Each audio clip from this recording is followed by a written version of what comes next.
Lowe's knows how to help make your home holiday ready for less. Get Select Style Selections vinyl flooring for just $1.99 per square foot and have it installed before the festivities begin. Our team can help you every step of the way. See a Lowe's Red Vest associate or visit Lowe's.com/holiday install to get started. Lowe's, we help, you save. Basic install only. Date restrictions apply. Subject to availability. Installed by independent contractors. See associate for details. Contiguous U.S. only. Welcome to the deep dive. Today we're going deep on Pam Bondi. Oh yeah, she's a fascinating figure. Definitely someone who's been a major force in American law and politics for quite a while now. That's for sure. And you know what's interesting about her? Her career kind of like unfolds alongside all these like huge shifts we've seen in American society. Oh, totally. Especially in the legal and political landscapes, I mean. Yeah, like think about it. We were talking healthcare reform. The rise of social media. Exactly. How that's impacting like public discourse even.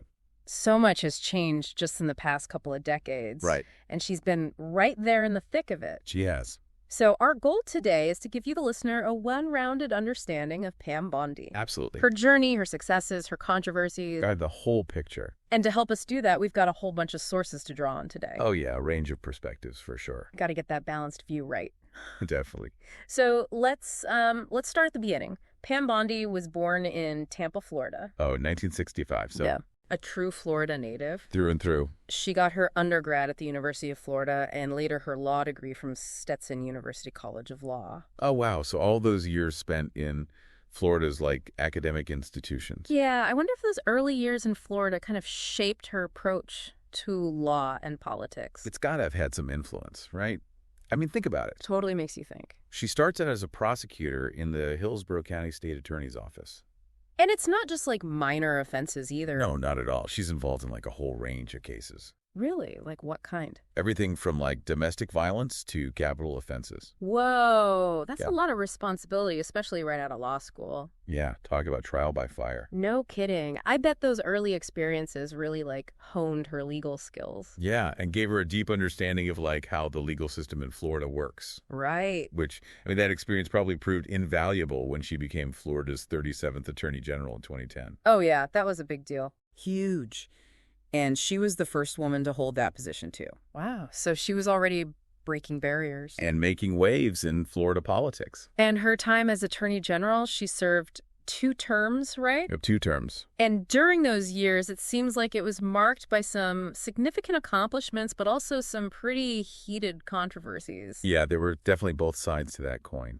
So let's start with the accomplishments. One area where she really made her mark, it seems, was in the fight against human trafficking. Absolutely. She was a huge champion for that cause. She championed legislation, provided support for survivors. Pushed to educate the public and law enforcement about this issue. Which is often hidden, you know? Exactly. It's a crime that a lot of people don't even realize is happening. It seems like she was really dedicated to raising awareness about it. She was. And it's interesting how this was all happening while this issue was gaining national attention. Yeah, it was becoming a bigger and bigger focus. Her work in Florida almost like helped pave the way for stricter laws and support for victims across the country. Yeah, in a way, she was kind of ahead of the curve on that. Now, on the other hand, her time as Attorney General wasn't without controversy. Oh, definitely not. One of the most prominent controversies, I think, involved her decision not to pursue fraud charges against Trump University. Oh, yeah, back in 2013. That one really blew up in the media. It did, and it became this huge symbol of all the partisan divisions that were bubbling up at the time. Yeah, it really put her in the spotlight, did it? Oh, it did, for sure, and it really fueled criticism from those who were already opposed to her. Right. And probably solidified the support from those who were already on her side. Like a rallying point, almost. Yeah, exactly. Now, another controversy that I was kind of surprised to learn about was her involvement in the ACA lawsuit. Oh, the Affordable Care Act. Yeah. That was a landmark piece of legislation for sure. It was, and it seems like Bondi was right in the thick of the legal and political battle surrounding it. Absolutely. She saw it as an example of government overreach. And under her leadership, Florida joined a multi-state lawsuit challenging the individual mandate. Yeah, that was a key provision of the act. And this lawsuit, it went all the way to the Supreme Court, right? All day. And while the ACA wasn't overturned entirely, the lawsuit did end up weakening the individual mandate, It did. which had a huge impact on millions of Americans. No doubt. It really shows how her actions weren't just like symbolic. Right. They had real-world consequences. Definitely something to think about. So you have this massive piece of legislation that's completely reshaping the healthcare system. Yeah. And she's right in the middle of this legal and political battle. It was a really intense time. It really highlights how divided the country was And still is. on the role of government in healthcare. Absolutely. Now, going back to that Trump University controversy, Okay. critics were pointing to this $25,000 donation from a Trump-affiliated foundation to a political action committee that was supporting Bondi. They saw it as evidence of a conflict of interest. Yeah, that was a big part of the argument against her, Now, Bondi denied any wrongdoing, of course. but the media scrutiny was intense. Oh, yeah, it was everywhere. And this was all happening at a time when partisan divisions were already growing in the country. Right. So the Trump University case, it kind of became this lightning rod. It really did. Now, another issue that fueled a lot of debate was Bondi's stance against same-sex marriage. Uh-huh.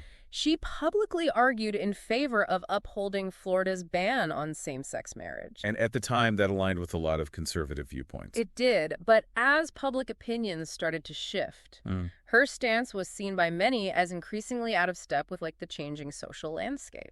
Yeah, it's interesting how her views on that kind of played out over time. Right. It shows how complex her career really was. Yeah. On one hand, she's advocating for positions that are aligning with a segment of the population. Right. But on the other hand, those same positions are being challenged by evolving social norms and values. Exactly. It's a real push and pull. And I think all of that experience battling the ACA, handling controversies like the Trump University case, Yeah. it really set the stage for her to step onto the national stage. Oh, absolutely. That's where we see her next. Right into the national spotlight. And that's a whole other chapter. Yeah. It's kind of wild how, like, after all that, after building her career in Florida, she just steps onto the national stage. Right. Like she goes from being Florida's attorney general to this. As this national figure. Yeah, exactly. And, you know, it all starts with her becoming a really vocal supporter of Donald Trump. Oh, yeah. And then joining his legal defense team during his first impeachment trial. That was a huge moment. It was. And it was interesting to see how her communication skills, like her ability to explain all this complex legal stuff in a way that like regular people could understand. Yeah. It really came to the forefront during the Totally. day. She was able to connect with like a whole segment of the population that was looking for that kind of perspective.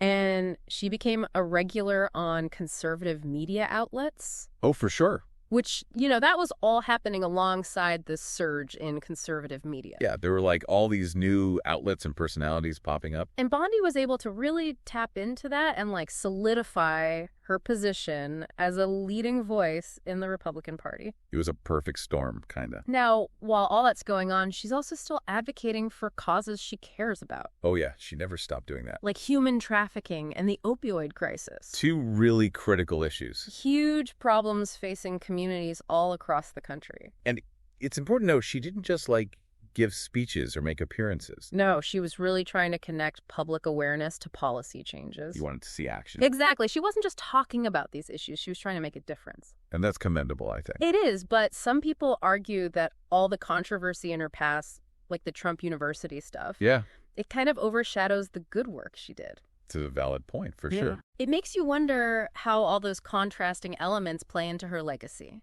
This is a tough question. It really is. So we've got this woman who built a career as a tough prosecutor, became Florida's first female attorney general, Yeah. faced tons of controversy, Fought for causes she believed in. and then stepped onto the national stage and became a major voice in the Republican Party. It's been quite a journey. It really has. And I think it raises some really interesting questions about like how we evaluate public figures in general. Totally. Do we just focus on their policies? Or do we consider their character, their motivations, the actual impact they've had on people's lives? It's a question that goes way beyond Pam Bondi. Absolutely. It applies to anyone who's in the public eye. And there's no easy answer. Nope. It requires us to think critically, to weigh different perspectives, to recognize that people are complex. And that there's rarely a simple good or bad. It's about recognizing nuance, understanding the context, and having these thoughtful conversations. And I think that's what we've tried to do with this deep dive into Pam Bondi's world. We've given you, the listener, The information and the context. to form your own conclusions. Right. And at the end of the day, that's all we can really do. So as we wrap up this part of our deep dive, we want to leave you with this question. How do we reconcile the positive contributions of public figures with the more controversial parts of their careers? How do we make sense of their legacies when they're so full of contradictions? These are questions worth thinking about. Not just for Pam Bondi. But for all of us as we try to understand the world around us. And the people who shape it.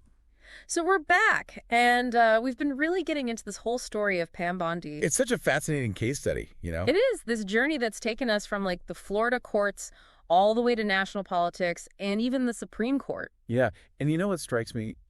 It's just full of these like contradictions. Oh. You've got this staunch conservative who's out there championing what some would call like progressive causes. Like fighting human trafficking. Exactly. Huh. And then you've got this trailblazer for women in law and politics who's facing all this criticism for her views on same-sex marriage. It really makes you think. It does. And it's all happening during this time of massive change in America. Oh, yeah, like huge societal shifts. The rise of social media, the growing polarization of politics. And this increasing awareness of issues like human trafficking and the opioid epidemic. It's like everything's changing at once. Right, and Bondi, whether she meant to or not, kind of becomes a symbol of all that change. Like her story is almost a reflection of what's happening in the country as a whole. I think that's a really insightful way to look at it. It's interesting how those big societal changes kind of play out in the lives of individual people. Yeah, especially those in the public eye. Like Bondi's story, it almost becomes this case study in how personal beliefs and political realities kind of clash. They intersect for sure, and sometimes they collide head on.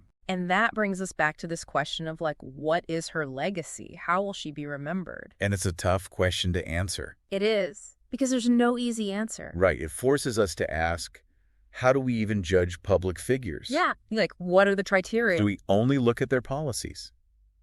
Or do we consider their character, their motivations, the actual impact they've had on people? That's a question that goes way beyond just Pam Bondi. It applies to any leader, any public figure. Yeah, and there's no simple answer. Not at all. It requires us to think critically, weigh different perspectives, recognize that people are complex. And that there's rarely a clear-cut good or bad. Exactly. It's all about nuance. Nuance and context. And having these open and honest conversations. Exactly. And I think that's what we've tried to do here today. To provide you, the listener, with the information and the context to draw your own conclusions. That's the goal. So as we wrap up this deep dive on Pam Bondi, we want to leave you with this question. How do we reconcile the good that public figures do with the more controversial aspects of their careers? How do we grapple with the complexities of their legacies? It's something to think about. Not just for Pam Bondi's story. But for anyone who steps into the public arena. It's a challenge we all face as we try to make sense of the world around us. Thanks for joining us on this deep dive, and keep exploring, keep questioning, and keep seeking a deeper understanding of the people and the forces that shape our world. We'll see you next time. Today is your lucky day. Today is the day that our $3 website works for you, paying you directly to your PayPal daily. Imagine $3 ongoing continuous payments to your PayPal account. Imagine falling asleep and waking up to $300 in your PayPal account. How would this make you feel? How could this help you? What bills could you pay? What kind of fun could you have? What does that retirement look like now? All for a one-time payment of $3. This website is DFY done for you, fully built and completely hosted, and never stops collecting payments for you. You have spent $3 on coffee on a regular, but that coffee won't help you create multiple streams of income. Click the link below.